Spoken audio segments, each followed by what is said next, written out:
आइए, सुनिए, देखिए, समझिए सनातन सत्य। जैसी दृष्टि वैसी सृष्टि, दृष्टि विज्ञान। कुदरत, कुदरती रचना एवं कुदरत के कानून से शाश्वत सुख की प्राप्ति। जोधपुर के परम पूज्य महात्मा उपासक प्रोफेसर डॉक्टर सोहन राज तातेड़ के निर्देशन में सनातन सत्य। जैसी दृष्टि वैसी सृष्टि, दृष्टि विज्ञान।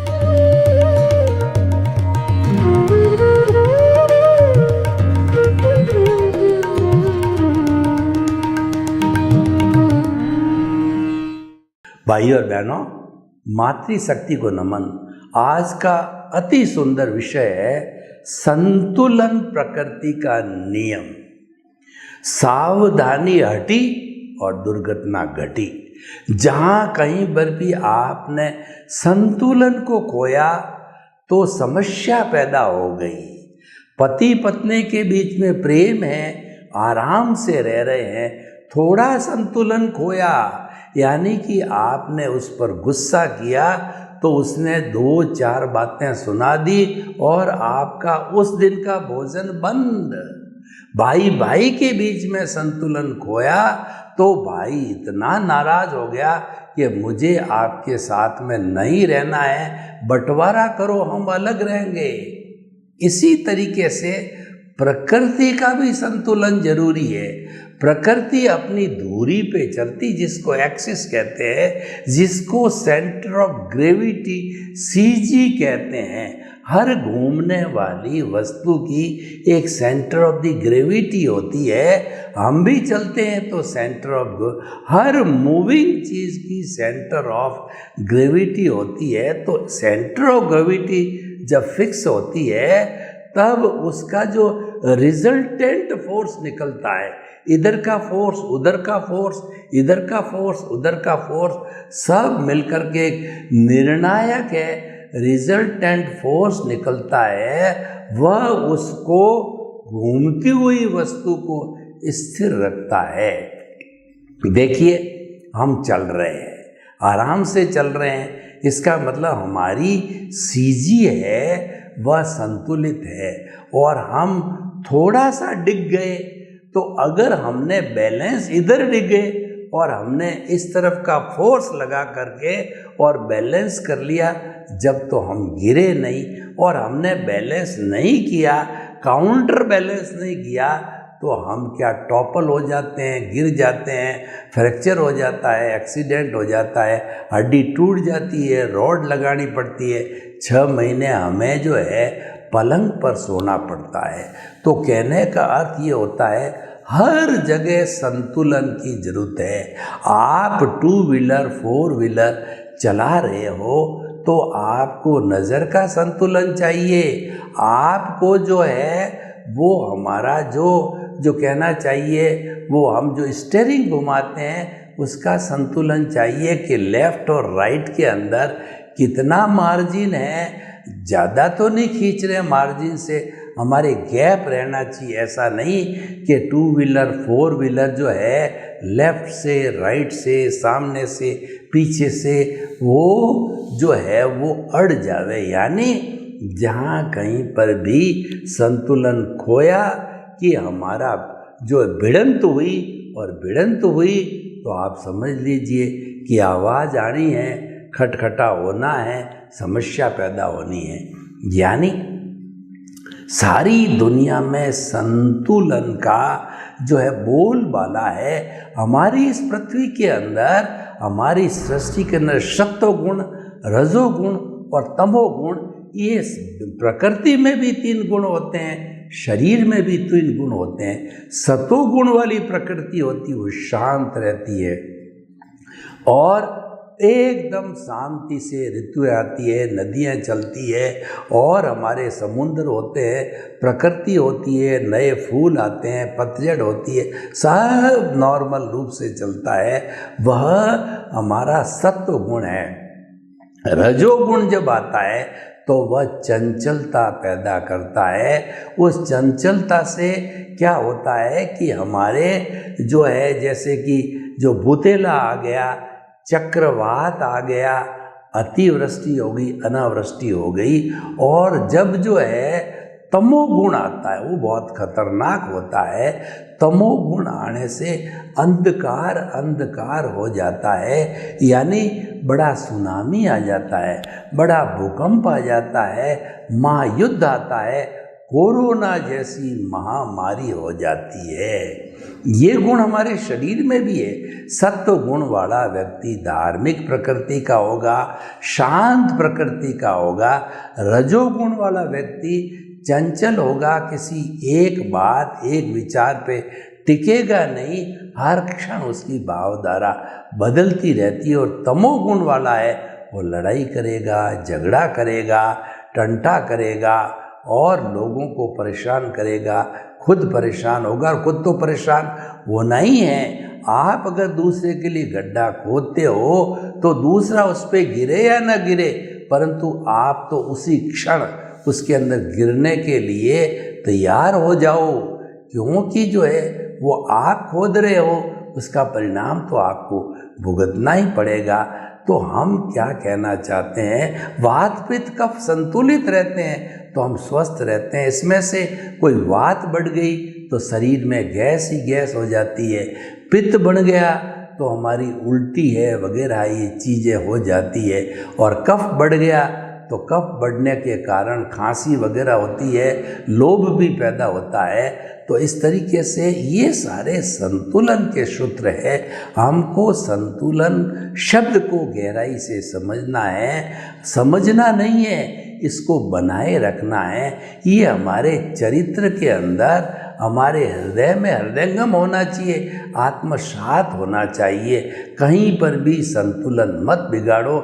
संतुलन का दूसरा नाम अनुशासन है। इसीलिए हमारा योग सूत्र महर्षि पतंजलि ने लिखा, तो उन्होंने लिखा कि जो हमारा जो ये जो योगानुशासन, ये योग अनुशासनम यानी अथ अनुशासनम, ये जो योग सूत्र है ये अनुशासन का सूत्र है, यानी निज पर शासन फिर अनुशासन।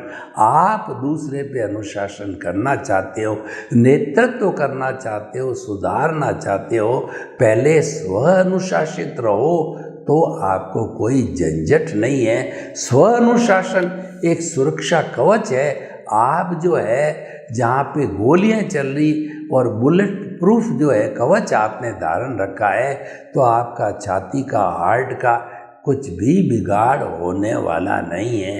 ये सुरक्षा कवच है, संतुलन सुरक्षा कवच है। देखिए रामायण में आपने देखा होगा कि जो रावण ने कई बाण चलाए, लेकिन भगवान राम को जो ये सिद्धि थी, लक्ष्मण को सिद्धि थी, लव कुश को सिद्धि थी कि वह जब कभी भी ऐसे भयंकर अग्नि के और दाह के वगैरह जो जिसके ऊपर हमला करने वाले कोई विषैले तीर छोड़े, तो उसी रिद्धि सिद्धि के कारण सुरक्षा कवच बन जाता उनके, और वह उस सुरक्षा कवच से टकरा करके वह बाण वापस जो है वो या तो समाप्त हो जाता या उसके तर्कश में चला जाता। तो ये संतुलन का नियम एक सुरक्षा कवच है। ये हर समय हर क्षण हमें मेंटेन रखना चाहिए, ध्यान में रखना चाहिए। बाहरी जगत में भी संतुलन अच्छा है, भीतरी जगत में भी संतुलन अच्छा है। बाहरी जगत की हमने इतनी चर्चा की, बाहर का जगत है, व्यवहार का जगत है, भीतरी जगत है, वह अध्यात्म का जगत है। अध्यात्म का अर्थ होता है कि भीतर की ओर जाना। भीतर क्या है? प्रभु का साम्राज्य है। 14 लोक के नाथ विराजमान हैं, जो 33 करोड़ देवी देवता जिनकी उपासना करते हैं। ऐसा प्रभु आप में, मेरे में, 84 लाख जीवा योनि के असंख्य अनंत प्राणियों में एक समान तत्व दृष्टि से विराजमान है, चाहे राम का हो, कृष्ण का हो, महावीर का हो, सिमंदर स्वामी का हो, दादा भगवान का हो, और चूहे का हो, बिल्ली का हो, ऊँट का हो, गाय का हो, भैंस का हो, मूल स्वरूप के अंदर, द्रव्य स्वरूप के अंदर, परमात्मा स्वरूप में, तत्व स्वरूप में, भगवत स्वरूप में सब वो एक सा समान में पूर्ण संतुलित है। लेकिन उसके अंदर जब विविधता आ जाती है, उसके अंदर असंतुलन पैदा होता है, वह कर्मों का असंतुलन होता है। कर्मों के असंतुलन के कारण हर एक को अलग अलग शरीर पिछले जन्म के कर्म के भुगतान के लिए मिले होते हैं। वो अपने अपने कौशल, बॉडी, अज्ञानता और कर्म शरीर, लिंग शरीर के अनुसार मिलता है। तो हमें कोशिश, हमारा जो पुरुषार्थ है ये संतुलन है। देखिए, जो बाहरी जगत का पुरुषार्थ होता है ये रिलेटिव पुरुषार्थ होता है, जो कि हम पीछे से लेकर के आए हैं। वो मैकेनिकल मोड में होता है, वह तो ऑटो मोड से चल रहा है, तो उसमें हमारा क्या पुरुषार्थ है। पर व्यक्ति कहता है कि जो व्यक्ति जो है उसके अंदर अपनी बात मिलाता है कि ये मैं कर रहा हूँ, मेरा शरीर और इस शरीर का संचालन करने वाला मैं हूँ। मिथ्या ज्ञान, मिथ्या दर्शन का वो आरोपण करता है, तो आरोपण करने से कर्ता भाव बनता है, कर्ता भाव से मालिकीपन, ऑनरशिप, डूअरशिप आती है। वह सबसे बड़ा असंतुलन है, वह सबसे बड़ा दुख का कारण है, और वह सबसे बड़ी अज्ञानता है। दो तरह की अज्ञानता है कि ये जो मन वचन काया रूपी शरीर मैं हूँ और इसका संचालन करने वाला वह भी मैं हूँ। मिथ्या ज्ञान, मिथ्या दर्शन होता है, वह असंतुलन होता है। और जितना जितना हम निमित्त, निर्दोष, अकर्ता और शुद्ध आत्मा भाव से चिंतन करते हैं, न तो दुनिया का कोई व्यक्ति करता है, न बन सकता है मेरे समेत, और सारे निमित्त है। जब ये निमित्त की भावना रहती है, इसका मतलब ये सर्वजन सुखाय, सर्वजन हिताय, ये संतुलन की बात है।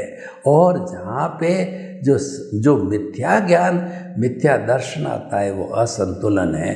तो हमें भीतरी जगत हो चाहे बाहरी जगत हो, और चाहे हमारी ये सृष्टि हो, कॉस्मॉस हो, हमारी प्रकृति, व्यक्तिगत प्रकृति हो, चाहे जो है ये कुदरत हो। देखिए, कुदरत किसे कहते हैं? जहाँ पर छह समवाय जो है अनादि अनंत काल से मौजूद रहते हैं, और एक सुई की अणी जितनी खाली जगह नहीं है इस ब्रह्मांड में, जहाँ छह तत्वों की हाजिरी नहीं है। वो छह तत्व है चेतन, अचेतन और रेस्ट और मोशन, टाइम और स्पेस। इन छह तत्वों की मौजूदगी को हम कुदरत कहते हैं, और यहीं पर ही जीवन है। जहाँ कुदरत नहीं है वहाँ जीवन नहीं है। वहाँ पर केवल एक पदार्थ होता है जो आलोक कहलाता है। तो ये इन छह द्रव्यों की जो अवस्था है ये बदलती रहती। इस अवस्था को जो है बदलने को जो हम कुदरती रचना कहते हैं। और कुदरत का कानून एक संतुलन का कानून, एक हुआ सो न्याय है। ये सबसे बड़ा संतुलन है। कुदरत का संतुलन क्या है? कुदरत का कानून क्या है? As you will sow will you reap. जैसी करनी वैसी भरनी, ये व्यवस्थित शक्ति करवाती है। ये द्रव्य क्षेत्र काल भाव के आधार पर ये संयोग जुटाती है। वह कुदरत है। वह व्यक्तिगत स्तर पे होता है कि वो जैसे कर्म भुगताने होते हैं उस व्यक्ति को ला करके वो खड़ा कर देता है। आप कहते हो कि आपने मुझे थप्पड़ क्यों मारी? अब उसको पता नहीं है कि पिछले जन्म के अंदर किसी जो व्यक्ति दूसरा था उसने थप्पड़ मार ली, लेकिन भोगना तुम्हारे को है। तुम्हें थप्पड़ मारने वाला हाजिर हो गया, क्योंकि हमारी भूत भविष्य वर्तमान में आत्मा की साक्षी रहती है। वो अनादि अनंत काल से हर क्षण हमारे साथ में रहती है, उसकी साक्षी होती है। वह द्रव्य रूप के अंदर वह शुद्ध आत्मा स्वरूप के रूप में मूल रूप में हाजिर रहती है। अभी तक हमने उसको प्राप्त नहीं कर पाए हैं, हमारा उसकी तरफ रुख हो गया है। हमें उसको प्राप्त करना है, हमारे जीवन का लक्ष्य बन गया है कि हमको आत्मा का स्पष्ट वेदन करना है, आत्मा को पहचानना है। और जिस दिन स्पष्ट वेदन हो जाएगा वह स्थिति हमारे केवल दर्शन की होगी। और उस जन्म में केवल दर्शन जिस जन्म में होगा उस जन्म में प्रतिष्ठित आत्मा समाप्त हो जाएगी। हमारा सारा अज्ञान जन्म जन्मांतर का बर्फ की शिला पर पिघाल करके ज़ीरो हो जाएगा, कर्म शरीर ज़ीरो हो जाएगा और जो है कॉजल बॉडी जीरो हो जाएगी। कुछ भी कहिए, अज्ञानता संपूर्ण नाश हो जाएगी, केवल दर्शन हो जाएगा और उसके पुरुषार्थ का एंड हो जाएगा। अगले जन्म के अंदर वही जो पुरुषार्थ हमारा केवल ज्ञान रूप में, भुगतान के रूप में, परिणाम के रूप में मिलेगा। हम केवल ज्ञानी बन करके जितना आयुष्य है उसको भोग करके सिद्ध बुद्ध और मुक्त बन जाएंगे। फॉर एवर जो हम शिला में विराजमान होकर के और वहाँ पर शाश्वत सुख को प्राप्त करेंगे। फिर जो दुख का कारण आवागमन, दुख का कारण जन्म मरण, दुख का कारण अज्ञान है, उस चक्कर में, उस असंतुलन में हम नहीं आएंगे। हम जो है अति संतुलित होकर के और मुक्ति की अवस्था को प्राप्त हो जाएंगे। तो भाई और बहनों, हम आपको क्या बताना चाहते हैं कि आप सोच में संतुलन को फिट कर दीजिए। वो संतुलन है, वो हमारा दृष्टि विज्ञान है, वो हमारा आर्ट ऑफ द विजन है, वो हमारी दिव्य दृष्टि है। वो दिव्य दृष्टि जो कि कौन सी है, जो कि कृष्ण भगवान ने अर्जुन को दी थी।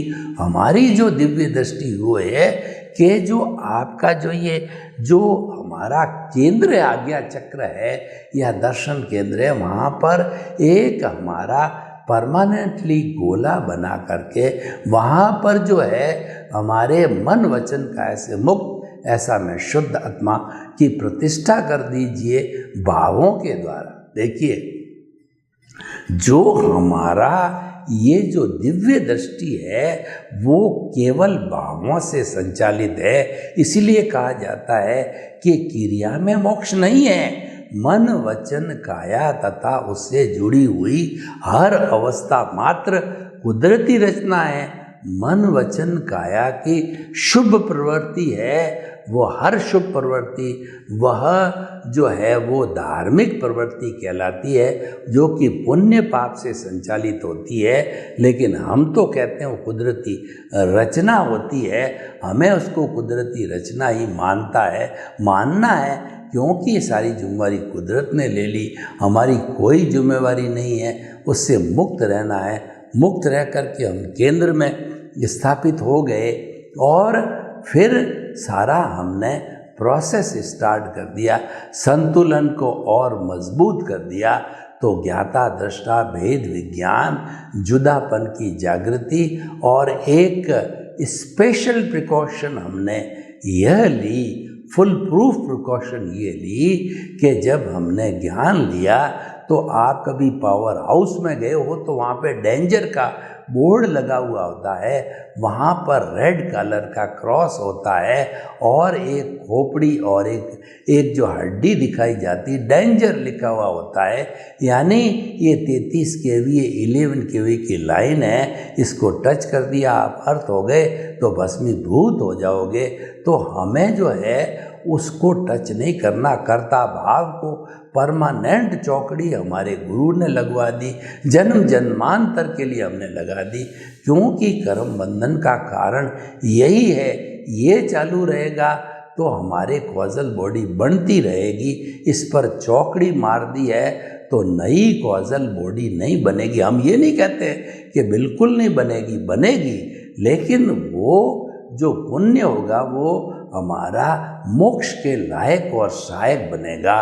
और जो भाव आएंगे वो शुद्ध भाव होंगे, वो शुभ भाव नहीं होंगे, जो कि मन वचन काया की शुभ प्रवृत्ति है, धार्मिक क्रिया होती, पुण्य पाप से संचालित होती है, वो पुण्य का बंध होता है जो कि हमें गति में घुमाने वाला होता है, मनुष्य गति, और जो है हमें ये देव गति में घुमाने वाला होता है। और देखिए कितना लंबा घुमाता है, मनुष्य गति में तो 100-125 साल का रहेगा, लेकिन अगर देव गति में हम चले गए तो देव गति के अंदर मिनिमम 10,000 ईयर और मैक्सिमम 33 सागरोपम, इतना लंबा समय वहाँ पर रहना पड़ेगा।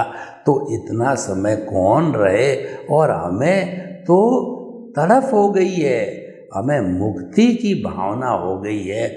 मुक्ति जो है हमारे दृष्टि विज्ञान में बैठ गई है, आर्ट ऑफ द विजन में बैठ गई है, दिव्य दृष्टि में बैठ गई है। हम इतना समय वेट नहीं कर सकते, हम तो मिनिमम टाइम के अंदर जो है भव लेकर के अक्रम विज्ञान के द्वारा छलांग लगा करके हम जो है इसको दृष्टि विज्ञान के माध्यम से और आर्ट ऑफ द विजन के माध्यम से हम जल्दी से जल्दी जो है सिमंदर स्वामी के चरणों में जो है जन्म लेना चाहते हैं। और वहाँ पर हमारा जो सम्यक ज्ञान दर्शन, जो आर्ट ऑफ विजन हमने बताया, हम जिसमें हमने 2 बातें फिट करी कि मन वचन काया से ऐसा मैं मुक्त आत्मा हूँ, और दूसरा जो मन वचन काया तथा उससे जुड़ी हुई अवस्था मात्र कुदरती रचना है, और वह नियत है, फिक्स है, और वो व्यवस्थित है, उसको कुदरती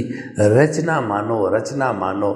जो कुछ भी सुबह शाम से घटित हुआ है, दोनों सूत्र जब हमारे हृदयंगम हो जाएंगे तो हम स्नेह जो है मुक्ति की ओर बढ़ते जाएंगे, शाश्वत सुख की ओर बढ़ते जाएंगे, क्योंकि हमने सनातन सत्य का रास्ता लिया है। जब हम सनातन सत्य का रास्ता लेते हैं तो हमारी जो कहना चाहिए मान्यता है, वह मान्यता हमारी जो है रॉन्ग बिलीफ समाप्त होके राइट बिलीफ हो जाती है। रॉन्ग बिलीफ के अंदर हम मानते थे कि ये शरीर मेरा है और इसका संचालक मैं हूँ। जब राइट बिलीफ हुई तो ये तो कुदरत के अधीन है, और कुदरत इसकी क्रिएटर है, ऑपरेटर है और डेस्ट्रॉय। हमारी मान्यता बदल गई। तो मान्यता के बदलने के कारण जो है हमारे भीतर के अंदर एक संतुलन बैठ गया, भीतर के अंदर एक जो है दिव्य दृष्टि बैठ गई। वो हमें स्नेह डेवलपमेंट करेगा ज्ञान दर्शन का, और ज्यों ज्यों डेवलपमेंट होगा और हमको अकर्ता हम पहले से बने हुए, यानी मोहनीय कर्म तो हमारा धीरे धीरे विलीन हो गया। और ख़ास तौर से अकर्ता बनते ही जो हमारा अनंतानुबंधी कषाय है, वो अनंतानुबंधी कषाय जो है वो भस्मीभूत हो गया, वो विलीन हो गया। तो नए कर्मों का ज़्यादा बंद नहीं है, डाइल्यूट से बंद होते हैं, इरियापथिक बोलते हैं जिसको, क्योंकि वो हमारा प्रत्याख्यानी संजलन अभी बाकी है, वह तो केवल ज्ञान तक चलेगा।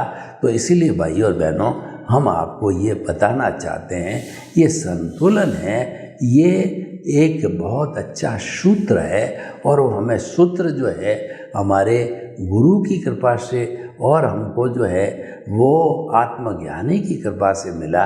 तो ये संतुलन, दिव्य दृष्टि, ये आर्ट ऑफ द विजन, इसको जो है हमें रेगुलर जो है केंद्र में रखना चाहिए, और हर समय उसमें एक अलार्म और घंटी बोलती रहनी चाहिए। श्वास के साथ के अंदर हमें बोलना चाहिए, श्वास जब ली जाती पेट फूलना चाहिए, बोलना चाहिए मैं, और सांस जब निकले तो पेट सिकुड़ना चाहिए, बोलना शुद्ध आत्मा हूँ, मैं शुद्ध आत्मा हूँ, मैं शुद्ध आत्मा हूँ, मैं शुद्ध आत्मा हूँ, मैं शुद्ध आत्मा हूँ। या ये बोलिए कि मन वचन काया से मुक्त, ऐसा मैं शुद्ध आत्मा हूँ, मन वचन काया से मुक्त, ऐसा मैं शुद्ध आत्मा हूँ, मन वचन काया से मुक्त, ऐसा मैं शुद्ध आत्मा हूँ। और व्यवहार जगत में जो चल रहा है, मन वचन काया तथा उससे जुड़ी हुई हर अवस्था मात्र कुदरती है, यानी इस चेतन को छोड़ करके समस्त चीज आपकी समझ में कुदरती रचना रहनी चाहिए। आत्मा को छोड़ के शेष समस्त जड़ पदार्थ कुदरती रचना है, कुदरती रचना है, कुदरती रचना। उसको देखते जाओ, उसका नाम ज्ञाता दृष्टा है, दोनों को अलग अलग रखो। प्रकृति अलग है, पुरुष अलग है, ये दोनों को अलग रखना जुदापन की जागृति है। दोनों को अलग रखना मन वचन काया तो जो ये जड़ है और ये जो प्रकृति है और ये जो चेतन तत्व है शुद्ध आत्मा स्वरूप में भीतर विराजमान बने नहीं है, बनना है, परंतु ये परमात्मा का स्वरूप हम सभी जीवित प्राणियों के भीतर विराजमान है। जब ये दोनों सूत्र इकट्ठे हो जाएंगे, व्यवहार दृष्टि और निश्चय दृष्टि, तो दोनों सूत्रों की सहायता से धीरे धीरे हम जो है प्रीति जागृति और अनुभव, हमारा अनुभव बढ़ता जाएगा, अनुभव बढ़ता जाएगा। और केवल ज्ञान क्या है? केवल ज्ञान इक्वल टू 100% अनुभव। जब अनुभव की प्रकाष्ठा हो जाएगी, 360 डिग्री तक पहुंचेगा, तो अंतिम जो पुरुषार्थ होता है वह केवल दर्शन होता है। और केवल दर्शन का जो है पुरुषार्थ होने के बाद में समस्त पुरुषार्थ नष्ट हो जाता है, समाप्त हो जाता है। प्रतिष्ठित आत्मा समाप्त, मन समाप्त, कॉजल बॉडी समाप्त, और हमारा लिंग शरीर, कार्बन शरीर सभी समाप्त हो जाते हैं। और आत्मा प्योर अवस्था में होकर के सिद्ध बुद्ध मुक्त बनती है, मोक्षगामी बनती है और संपूर्ण शाश्वत सुख की प्राप्ति हो जाती है। तो हमने आपको बताया कि हम चले थे आंशिक शाश्वत सुख की नींव लगाने चले थे, और धीरे धीरे हम नींव को इतना गहरा करते चले जाते हैं कि शाश्वत सुख की संपूर्णता को, स्पष्ट वेदन को हम प्राप्त कर सके। तो भाई और बहनों, ये प्रकृति का जो संतुलन है वो नियम है और ये कानून है, और इस संतुलन के कानून के साथ ही ये जो है हमारी सृष्टि चलती है, जिसको कुदरत का कानून कहते हैं। कुदरत का कानून संतुलन का कानून है, और वो सबके साथ में एकता रहता है, एक साथ रहता है। अलग अलग लोगों के साथ में अलग अलग कानून नहीं लागू होता है, एक सा ही कानून लागू होता है। तो वह कानून जो है हमें स्वीकार्य होता है और हम संतुलित जीवन जीते हैं। तो हमारा सनातन सत्य तो एकदम संतुलित सत्य होता है। ये सनातन सत्य का मतलब यूनिवर्सल ट्रुथ, सार्वभौम सत्य, ultimate reality of the Cosmos. और वो अल्टीमेट रियलिटी है हमारा शुद्ध आत्मा भगवान है, वो अल्टीमेट रियलिटी है। बाकी सब नाशवान है, वो कभी नाश नहीं होता है। वह तो अनंत ज्ञान, अनंत दर्शन, अनंत शक्ति और अनंत सुख का धाम होता है। तो उसी धाम को जो है हमें प्राप्त करना है। उसका जो है हमें ज्ञान तो है, लेकिन अनुभव की सीमा को बढ़ाना है, उसको प्राप्त करना है, यानी उसी के अंदर विलीन हो जाता है। और जब शुद्ध आत्मा का स्पष्ट वेदन होना चालू हो जाता है, तो फिर या स्पष्ट वेदन हो जाता है, तो फिर कुछ भी प्राप्त करना शेष नहीं होता है। संपूर्ण हमने प्राप्त कर लिया होता है, वह मुक्ति की अवस्था होती है। तो भाई और बहनों, हम आपको बताना चाहते हैं कि आप जीवन के हर क्षेत्र में, चाहे भीतर का जगत हो चाहे बाहर का जगत हो, संतुलन बनाए रखना चाहिए। संतुलन से हम सुरक्षित हैं, संतुलन एक सुरक्षा कवच है, और संतुलन से हमें किसी प्रकार का दुख नहीं होता है। जीवन के अंदर, भीतरी जीवन के अंदर और बाहरी जीवन के अंदर किसी भी तरह की समस्या हमारे यहाँ नहीं आती है। जीवन की हर तरह की समस्या का समाधान है हमारे प्रकृति के संतुलन के नियम के अधीन रहता है। तो वह संतुलन हमारा कितना कार्यकारी होगा, हमारे कितना जो है वह हमें आगे बढ़ाने वाला होगा, तो हमें उसको चिंतन करना चाहिए। सर्वे भवन्तु सुखिनः, सर्वे सन्तु निरामया। लोक के सब जीवों को सुख मिले, शांति मिले, आनंद मिले, प्रेम मिले, सौहार्द मिले। आपके प्रति मंगल भावना। ओम शांति।